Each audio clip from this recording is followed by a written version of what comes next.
Sorry about that. If you're anything like me, your favorite song probably changes all the time. When I'm feeling really good and really happy like what you just saw, I love to listen to upbeat and positive songs. When I'm trying to pump myself up for a big game or get excited about something challenging, I listen to something loud. When I'm really frustrated or angry with somebody, the angry songs just seem to get me. And if I'm sad, there's a song for that too. Maybe you're the same way. You've got a favorite song that speaks to what you're dealing with.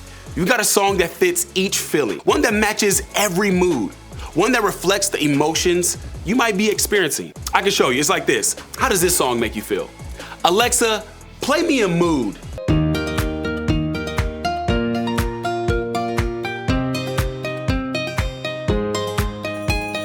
All right, that was a good one. How about this one? Alexa, next song.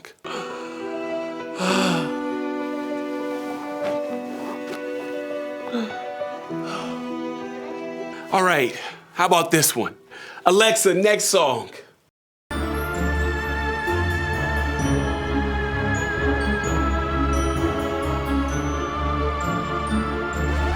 Okay, how about this one? Alexa, next song.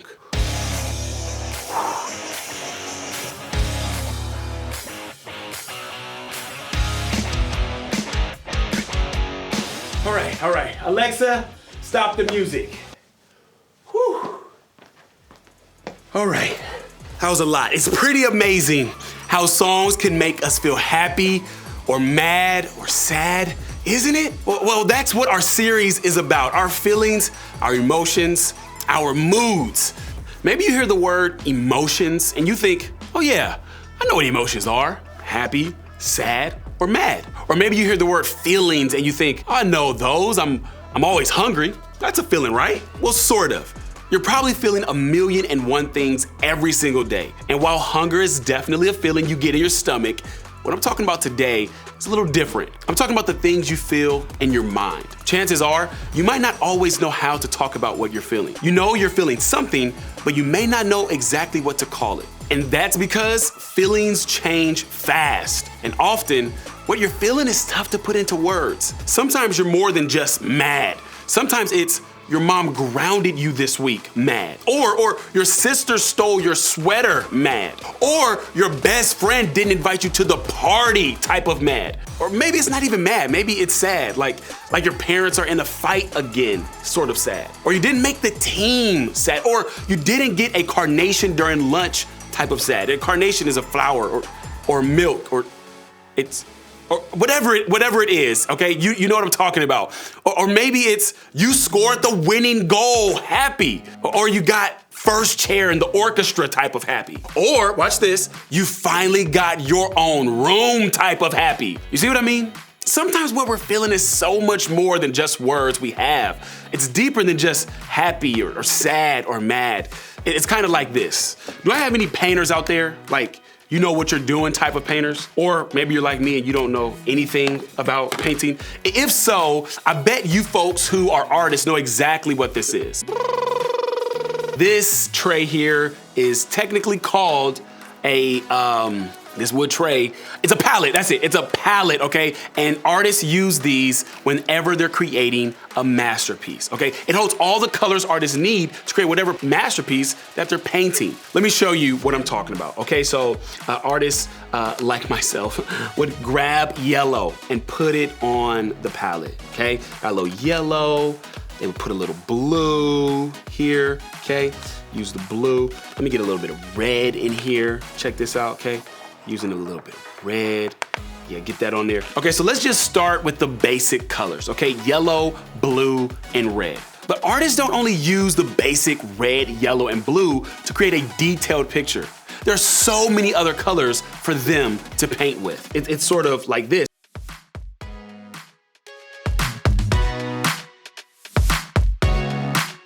So many different colors for people to use. And then people can even mix these colors up, okay? They can mix, they can do all sorts of things with so many more colors. And honestly, this is a lot like our feelings. We're all dealing with an entire artist palette of emotions.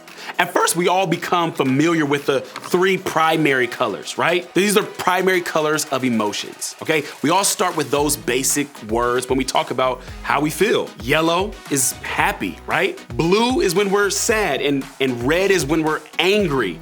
And these colors, they represent a few of the emotions that we feel. But you know this, as we mature, we have more colors to choose from, more feelings to feel. There's anxiousness, there's excited, there's inspired, there's jealous, there's guilty, and so many more. We start to have access to so many different shades and combinations of feelings. See, we get all these moods and emotions we've never experienced or expressed before. They're on our palette now. And the more feelings we feel or experience as we mature, the more colors we have on our palette. Now, I'm no artist, but I can tell you that I felt all sorts of emotions throughout my life. I've used so many of these colors that I should feel like an expert painter at this point. And maybe you can relate. Maybe you've experienced some or all of these emotions as well. So the question then becomes, what do we do with all these moods? Here's what everyone needs to know. Emotions are a good thing. Even the bad emotions. Feeling what we feel is actually a great and healthy thing to do. But at some point, we've all probably struggled or been told we struggle with managing the many different moods we have. And that looks different for all of us. Maybe you tend to avoid letting your feelings and emotions show because you don't want to seem weak. But here's the thing, having feelings doesn't make you weak. It makes you human. Or maybe you struggle with your moods because it feels like they'll last forever. Like the way you feel now seems like the way you'll always feel. You're sad and can't figure out how to get out of it. Or you're happy and you hope it lasts forever. We've all been there. We've all thought that what we feel now will be what we feel forever. Or maybe you don't think much about your own feelings, but you see people's worlds revolve around their feelings. Your parents, your friends, your coach, your older sibling, someone in your group, that guy losing it in a viral video online. Everybody around you seems to be obsessed with what they're feeling. Maybe you've said or done something out of the ordinary because of what you're feeling. Maybe it was something you regretted. Maybe you yelled at your parents when you were angry or threw something at your sibling when you were frustrated, or stormed out of the room and slammed the door when you were overwhelmed. Now, typically, these aren't things you usually do or say. That's because, like a lot of us, you got caught reacting to your feelings. Like we all have at some point, you got stuck letting your emotions tell you what to do. In other words, you let your emotions be the boss of you. And honestly, we all do this. I, for sure, am guilty. We all struggle to control our feelings instead of letting them control us. After all, it's hard to say no to our feelings when they're so strong. It's hard to take control of our feelings when our feelings seem to have all the power. The problem with this, though, isn't that we have feelings. There's nothing wrong with having a feeling or even developing a mood. The problem starts when we let our feelings become the boss of us. When we let our moods tell us what to do. The thing that I love about Jesus is that so much of what he teaches is helpful for everyone. Whether you consider yourself a Jesus follower or not, there's something you can take from what we're going to talk about today. It's something really cool that Jesus said during his time here on earth that I think could help us all. Something that shows us how to control our moods rather than letting our moods control us. And here's what I think is cool about this. Not only can we trust what Jesus says about our feelings because he is God himself, we can also trust him because he was human as well. When Jesus came to earth, he came as a human, and that means he experienced what we do. He knows what it's like to feel all the feelings. So when he talks about emotions, we can trust that he knows what he's talking about. So let's take a look at what Jesus had to say to a group of people about feelings. And then he added, "It is what comes from inside that defiles you.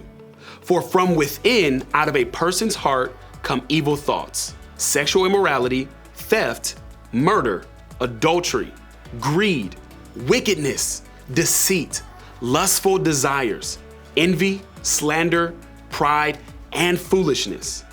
All these vile things come from within. They are what defile you." Jesus was talking to a crowd of people when he said this. And in that crowd of people were Pharisees and other teachers of the law. These were people who thought they knew exactly what they had to do to be right with God. They knew the law or the rules that had been passed down to them inside and out. And they thought living by those rules made them good. But Jesus, well, he lived in a way that looked completely different than the Pharisees thought he should. He was less concerned about what people were doing and more concerned with what was going on the inside of them. He was focused on what was happening in their hearts. That's why Jesus started here by pointing out that there's so much more to our actions or words. That long list of stuff he talked about here, the evil thoughts, the pride, the foolishness, the deceit, the greed, all those things start from within. They're an overflow of what we feel in our hearts. And when we aren't paying attention, what we feel in our hearts can take over and become the boss of us, controlling what we do and say. Because of that, we need to take our moods more seriously. We have to pay attention to how we feel because how we feel motivates how we act. Our moods come out in our words, our actions, our choices, and so much more. Now, I get this isn't going to be easy. We don't just have to identify what we feel, we also need to pay attention to how it makes us act. How are we supposed to not let our feelings be the boss of us when the feelings are so strong? I think Jesus understood that this was going to be hard. He knew that whether you're 11 years old or 103 years old, this was going to be a struggle. I think that's why Jesus also said this. Then Jesus said, "Come to me, all you who are weary and carry heavy burdens, and I will give you rest." See, this feelings stuff is hard. Jesus knew that, and that's why he offers to do it with us. When we're feeling something and it's intense, Jesus tells us to come to him. When we're tempted to let our mood ruin someone else's mood, Jesus tells us to come to him. When we're not even sure if what we're feeling is okay, Jesus tells us to come to him. When we're feeling like our emotions are out of control or difficult to understand or simply making us act in ways we don't typically act, Jesus tells us to come to him. Maybe you're thinking that this all sounds great, but you're not really sure what it looks like to go to Jesus. Well, going to Jesus can mean different things to each of us. Maybe for you, it's trusting for the first time that Jesus is with you. Maybe for you, it's reading your Bible or praying or singing worship songs. It could be talking to Jesus directly about what you're feeling, the same way you would talk to a friend or a trusted adult in your life. Or maybe it's simply remembering that Jesus knows what it's like to feel big feelings. You can be comforted that he's right there with you. And here's what I want you to remember. When you feel like your moods are controlling you, Jesus will give you rest. He'll give you help. He'll give you a break from the weight of your feelings. He'll help lead you in a better way. We can go to him with anything that we're feeling because he's not scared of our big feelings. He wants us to trust him through them. He's a better boss than our emotions will ever be. Emotions don't have to be the boss of you. So, what does that mean? What exactly does it look like to take a step back from letting your feelings be in control? What does it look like to not let your emotions be the boss of you? Here are a few things you can do to start. First, try to think of the top 1 or 2 emotions you have the hardest time controlling. Think of the ones that end up motivating you to say or do something you wouldn't normally do. The ones that end up bossing you around more than you'd like. Maybe it's rage or sadness or frustration or anxiety or fear. Whatever it is for you, start paying attention to it. Remember, we said it's important to pay attention to our feelings. When we do or say something that isn't the way we would normally act, stop and think about why. The truth is, it may be difficult to do this in the moment, so it takes practice. And if you've already acted because of your emotions, well, give yourself some time to think about why you said what you said or did what you did. Ask yourself, what was I feeling just before I said or did it? Pay attention to the moods that you were experiencing just before you acted. That will help you recognize it the next time you're feeling that way. Next, talk about your feelings. For some of us, this comes super easy. We love to talk about our feelings and what makes us feel those things. But for others of us, especially me, this isn't very fun or easy. For some of us, talking about our feelings kind of feels awful. I'm not saying we need to pour our hearts out about all of our emotions. I'm just asking each of us to identify exactly what we're feeling, to check in with ourselves, to name our moods. If you're mad, say that. If you're angry, say that.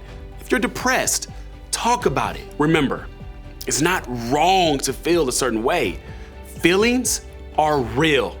But sometimes by talking about it, we discover there are a few other feelings attached to the first feeling, and it helps us gain some perspective.